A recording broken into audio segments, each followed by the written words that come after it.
Étudier là maintenant comment générer des suites arithmétiques à l'aide de la calculatrice T83 Premium CE. Alors, on accède à l'écran de saisie des modes de suite par la touche F de X normalement. Et la plupart du temps, par défaut, on est en mode fonction. Donc il va falloir modifier le mode, tout simplement en appuyant sur la touche mode. Et puis avec la touche de direction bas, je vais descendre à la 5e ligne, là où est écrit fonction. Et ensuite, avec les flèches de direction gauche ou droite, je me déplace donc à l'horizontale. La surbrillance est sur suite. Et là maintenant, je vais valider par entrée.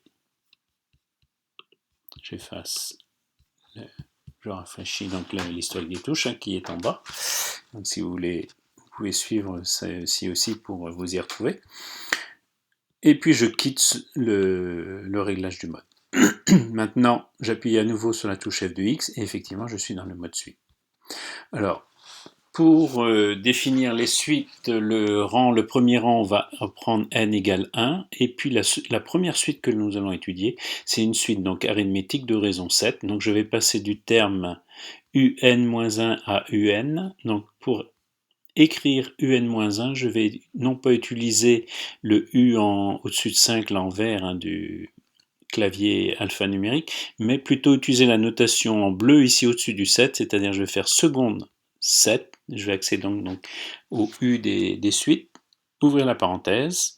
Le N, c'est-à-dire le rang, je vais l'obtenir avec la touche à droite de la touche verte alpha, voilà, N, moins 1.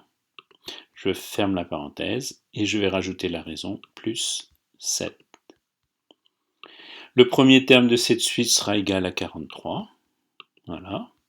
Je fais entrer. Je n'ai pas besoin de définir le second terme dans le cas d'une suite arithmétique définie par une relation de proche en proche. Donc un le terme de rang donné et un le terme suivant. Je vais ensuite définir ma seconde suite que j'ai notée Vn. Alors j'accède à la notation V des suites au-dessus de la touche 8 en bleu par la seconde, donc 8, V. J'ouvre la parenthèse. N, toujours la touche à droite d'alpha, moins 1. Donc je passe d'un terme Vn-1 au terme suivant Vn, cette fois-ci en ajoutant 12. Et que je valide par entrée. Et puis le premier terme de cette suite, je vais le mettre égal à 56. Entrée. Pour obtenir le tableau de valeur de mes suites, je vais d'abord définir ce tableau en vérifiant donc avec seconde fenêtre, définir une table.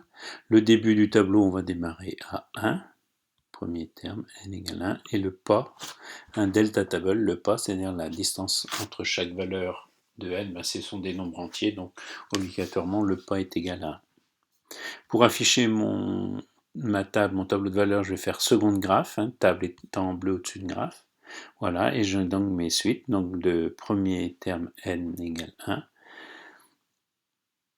Le rang plutôt égale 1. Donc premier terme pour la première suite 43 et pour l'autre suite 56. Je peux naviguer bien sûr dans mon tableau avec les flèches de direction. Donc quand j'arrive à n égale 10, je peux aussi me mettre à côté, donc U10 est égal à 156 et V10 égale 164. Je peux aussi obtenir le tableau de valeur, le graphique de mes suites en affichant donc la fenêtre, en réglant plutôt la fenêtre d'affichage, donc n minimum égale 1. On pourrait aller par exemple à n maximum 20, les 20 termes de cette suite. Le pas du tracé, je ne vais rien changer pour l'instant. Y minimum, on va le faire correspondre à 1.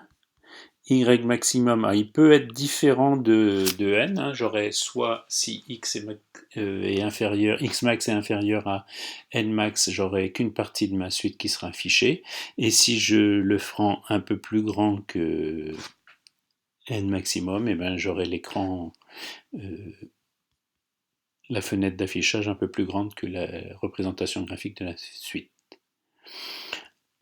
Je peux garder une graduation de 1, c'est pas gênant. Y minimum, je sais que mes suites commence à 43, je peux mettre 0 pour l'instant, pourquoi pas, on pourra toujours remodifier ça, et puis je vais aller à n maximum jusqu'à 200 par exemple, et on verra bien, on peut toujours modifier ces valeurs ensuite. La graduation de 10 en 10, et puis en appuyant sur la touche graphe, j'affiche mes deux suites. Je remarque que mes deux suites arithmétiques, en fait, les valeurs, les points en fait représentatifs avec n en abscisse et un ou vn en ordonnée, ces points pour chacune des deux suites sont alignés. Alors un petit peu de manipulation, je peux bien sûr désactiver momentanément une de mes suites en plaçant la surbrillance sur le signe égal et en validant. Je retourne voir le graphe, effectivement je n'ai plus que la suite vn et ça va être la même chose bien sûr pour le tableau de valeurs. Voilà. Je peux revenir sur l'écran de définition des suites. Je retourne sur la surbrillance et je valide par entrée. Et bien sûr, cette fois-ci, mes deux suites sont affichées.